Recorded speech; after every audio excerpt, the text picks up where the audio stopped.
Good afternoon students, welcome back to Study hub.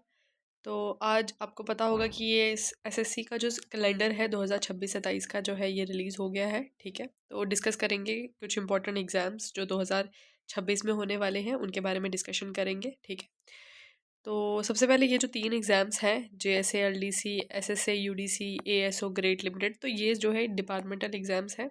इनके forms जो है वो आप नहीं भर सकते हैं। आपके जो भरने वाले फॉर्म है वो शुरू होते हैं यहाँ से, नंबर 4। ये है CGL, combined graduate level examination 2026। इसका टायर 1 जो है वो मार्च से फॉर्म लगना शुरू हो जाएंगे और अप्रैल तक जो है इसके फॉर्म लगेंगे। ठीक है, नोटिफिकेशन आएगी मार्च में और अप्रैल तक फॉर्म लगेंगे। और एग्ज़ाम की बात करें तो मई से लेकर के जून तक जो है इसका एग्ज़ाम होने वाला है टायर 1 का। उसके बाद नेक्स्ट है जूनियर इंजीनियर के फॉर्म आप भर सकते हो। इसका पेपर 1 होगा, मार्च से अप्रैल तक फॉर्म भरे जाएंगे और मई से जून में जो है इसका एग्ज़ाम हो सकता है।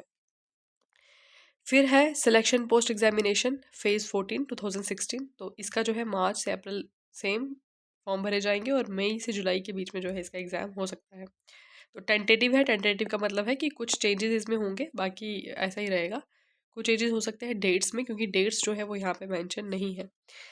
फिर आता है CHSL, ये है CGL जो ग्रेजुएट लेवल है। ये CHSL है, 10+2 लेवल का एग्ज़ाम होता है, टायर 1 इसका। अप्रैल से मई में इसके फॉर्म, अप्रैल में नोटिफिकेशन आएगी, मई तक जो है इसके फॉर्म भरे जाएंगे और जुलाई से सितंबर के बीच जो है ये एग्ज़ाम कंडक्ट हो सकता है। उसके बाद है stenographer grade C and grade D examination. ठीक है, इसके भी अप्रैल में नोटिफिकेशन आएगी, मई तक इसके फॉर्म भरे जाएंगे और अगस्त से सितंबर के बीच में जो है इसका एग्ज़ाम हो सकता है। फिर आते हैं नेक्स्ट एग्ज़ाम पे, जो है कंबाइंड हिंदी ट्रांसलेटर एग्ज़ाम। ठीक है, तो इसका पेपर 1 अप्रैल में नोटिफिकेशन होगी इशू इसकी और मई तक जो है इसके फॉर्म भरे जाएंगे, अगस्त से लेकर के सितंबर तक इसका फॉर्म पेपर एग्ज़ाम हो सकता है। फिर आ गया हमारा MTS multitasking staff and havildar examination. तो ये जो है जून से लेकर के जुलाई तक इसके फॉर्म भरे जाएंगे और सितंबर से नवंबर तक जो है इसका एग्ज़ाम हो सकता है। Most important exam sub inspector in Delhi police and CASF, इसका जो एग्ज़ाम है पेपर 1, ये मई से जून तक जो है, मई में नोटिफिकेशन आई, जून तक इसके फॉर्म भरे जाएंगे। अक्टूबर से नवंबर तक जो है, ये डेट याद रखिएगा, अक्टूबर से नवंबर तक जो है इसके एग्ज़ाम हो सकते हैं। CPO जो है सेंट्रल पुलिस ऑफिसर, तो सेंट्रल का सब इंस्पेक्टर होता है, सब इंस्पेक्टर इन दिल्ली पुलिस, तो इसके लिए आप फॉर्म जो है वो भर सकते हैं। उसके बाद आता है constable GD in central armed police force, NIA SSF and rifleman in Assam rifles examination 2027। तो ये जो है GD का जो एग्ज़ाम है, जो कांस्टेबल GD का जो एग्ज़ाम है, ये हमारा सितंबर से अक्टूबर तक जो है इसके फॉर्म भरे जाएंगे और जनवरी मार्च 2027 में जो है इसका पेपर हो जाएगा। ठीक है, ये भी इम्पॉर्टेंट एग्ज़ाम है, तो आप ये सारे फॉर्म जो है वो लगा सकते हैं। ठीक है, अपने आप को सिर्फ JKSSB तक कन्फाइंड मत रखिए, ये सेंटर लेवल एग्ज़ाम्स है। ठीक है, यहाँ पर जो है आपको एग्ज़ाम्स देने चाहिए, ज़रूर देने चाहिए, खासकर ये जो CGL है और ये जो CPO है इंस्पेक्टर का एग्ज़ाम, तो सब इंस्पेक्टर का एग्ज़ाम ये आपको ज़रूर से देना चाहिए। CHSL भरना चाहिए, MTS भरना चाहिए, ये सारे इंपॉर्टेंट एग्ज़ाम्स हैं।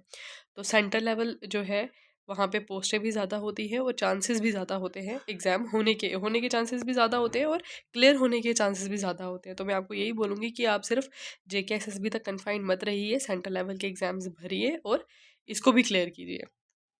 तो अगर आपको मतलब नहीं जाना होगा, सेंटर लेवल एग्ज़ाम नहीं देने होंगे, तो आपको एग्ज़ाम्स दे दे के आपको एक्चुअली अटेम्प्ट करना जो है वो आपको आएगा। तो याद रखिए ये CBT कंप्यूटर बेस्ड एग्जामिनेशंस होते हैं। ठीक है, तो ये रहा 2026-27 का SSC का कैलेंडर। तो मैं होप करूँगी कि आप लोग जो है इन एग्ज़ाम्स की भी तैयारी करेंगे और जो मैंने सीरीज़ स्टार्ट करी है कांस्टेबल के, जो टॉपिक वाइज मैं करवा रही हूँ, वो सिर्फ कांस्टेबल के लिए ही नहीं है। वो अगर आप कोई भी SSC का एग्ज़ाम देते हैं, यानी कि सब इंस्पेक्टर भी देते हैं, SSC से रिलेटेड कोई भी एग्ज़ाम दे रहे हो, CGL दे रहे हो, CHSL दे रहे हो, MTS दे रहे हो, इन सभी का सिलेबस जो है वो इसमें कवर अप हो जाएगा, जो मैं सीरीज स्टार्ट करी है अभी, जो कांस्टेबल। लेकिन एक्चुअली में टॉपिक वाइज कांस्टेबल सिलेबस जो है वो मैंने कांस्टेबल का ही उठाया है, जो JKP कांस्टेबल का सिलेबस है वही उठाया है। लेकिन जो टॉपिक मैं करवा रही हूँ वो हाई लेवल की डिस्कशन उसमें की जा रही है, MCQs करवाए जा रहे हैं, CGL CHSL MTS, तो ये सारी चीज़ें भी इसमें कवर हो जाएंगी। ओके, तो अभी हम नई सीरीज़ लाने वाले हैं जिसमें हम सब इंस्पेक्टर के MCQs जो हैं वो डिस्कस करने वाले हैं, PYQs भी हम उसमें डालेंगे।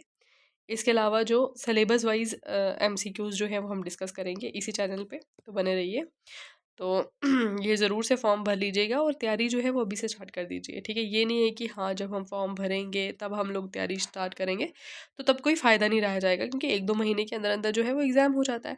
तो अभी जिस तरह से जनवरी है, तो अभी से लेकर चलिए कि हाँ हमें ये एग्ज़ाम क्लियर करने हैं, किसी भी तरीके से करने हैं। अभी से तैयारी स्टार्ट कीजिए, अभी से करंट अफेयर्स पढ़िए, अभी से एमसीक्यूज़ दीजिए, अभी से सिलेबस निकालिए इसको कि भाई क्या सिलेबस है सीजीएल का देखते हैं, क्या सिलेबस है सीएचएसएल का देखते हैं, ठीक है। और सब इंस्पेक्टर का भी, सब इंस्पेक्टर दिल्ली पुलिस ज़्यादा चांसेस होते हैं क्लियर करने के एज़ कम्पेयर टू ये जो जेकेपीएसआई है उसमें, क्योंकि पोस्टें ज़्यादा होती हैं।